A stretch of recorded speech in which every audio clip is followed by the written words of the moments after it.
El presidente de Estados Unidos, Donald Trump, dio el miércoles el primer paso para construir un muro en la frontera con México. Firmó un decreto sobre refuerzo del control migratorio que contiene la directiva para iniciar la polémica construcción.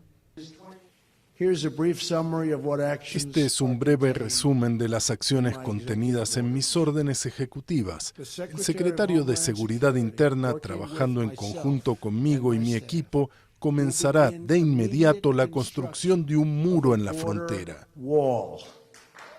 Trump aseguró que con estas medidas será posible salvar miles de vidas, millones de empleos y miles de millones de dólares. Una nación sin fronteras no es una nación. Desde hoy Estados Unidos vuelve a tomar el control de sus fronteras, recupera sus fronteras. El decreto también veta la liberación de inmigrantes ilegales detenidos y mantiene la prioridad de deportación para inmigrantes con antecedentes criminales.